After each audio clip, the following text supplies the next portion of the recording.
Assalamualaikum warahmatullahi wabarakatuh. Nama saya Muhammad Hakim Hidayat, NIM E 2019-2267. Di sini saya akan menjelaskan tentang pengertian wakaf. Kata wakaf atau wak berasal dari bahasa Arab wakofa. Asal kata wakofa berarti menahan atau berhenti, atau diam di tempat, atau tetap berdiri.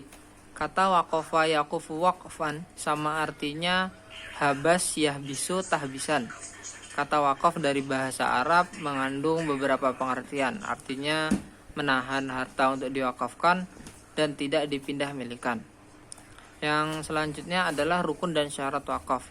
Berikut adalah rukun-rukun wakaf, ada 4.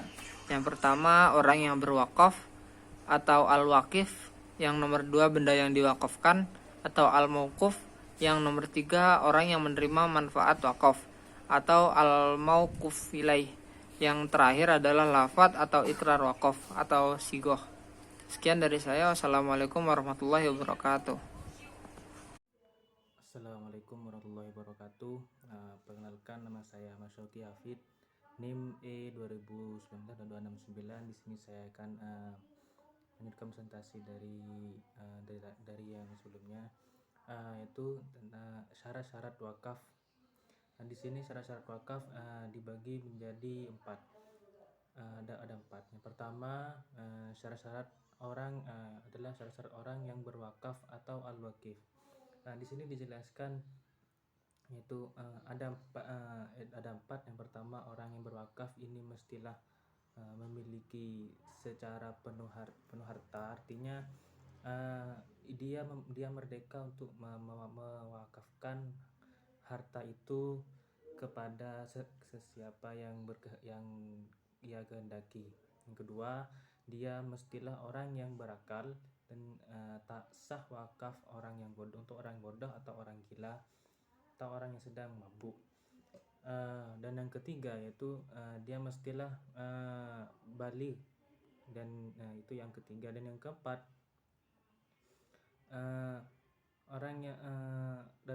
adalah orang yang mampu bertindak secara hukum atau rasyid.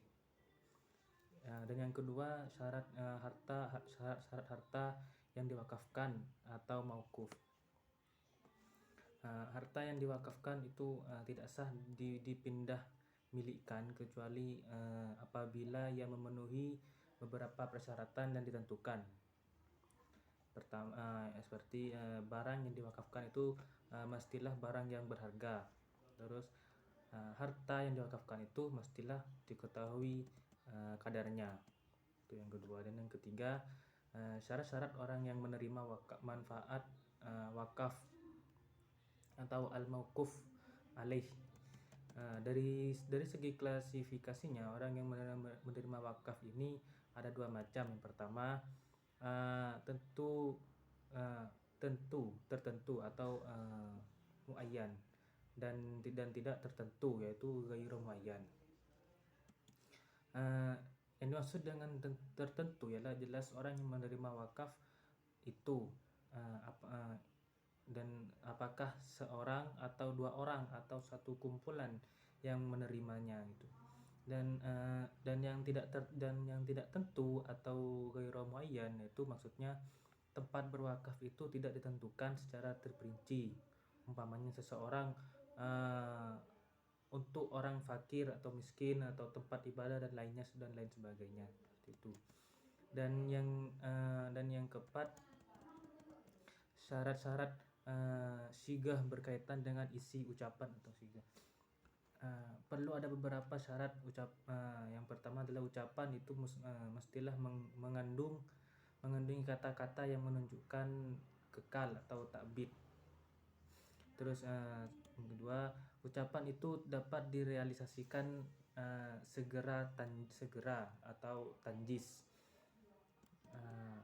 Terus ucapan itu tidak diikuti oleh syarat yang membatalkan.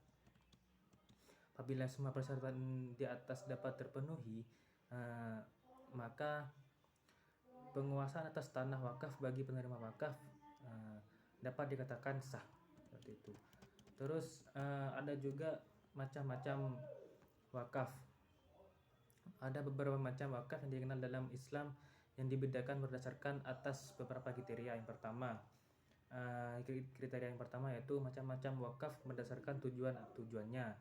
Di sini ada 3. Yang pertama, wakaf sosial untuk kebaikan masyarakat atau khairi, yaitu apabila tujuan wakafnya untuk kepentingan umum. Terus yang kedua, wakaf keluarga atau zuri,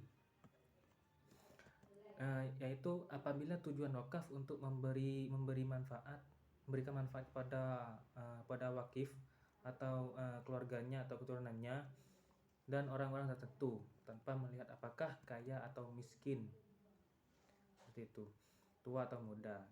Dan yang ketiga yaitu wakaf gabungan atau mustarok. Di sini wakaf mustarok yaitu apabila tujuan wakafnya untuk umum dan keluarga secara bersamaan. Sekian dari saya.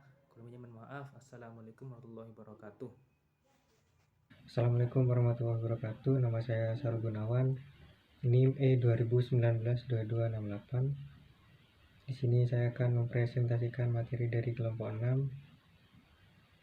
Sebagian materi dari kelompok 6 yaitu wakaf berdasarkan batasan waktunya. Ya, ada 2 macam, wakaf abadi, wakaf sementara. Dan berdasarkan penggunaannya, wakaf juga dibagi menjadi 2 macam, yaitu wakaf langsung dan wakaf produksi.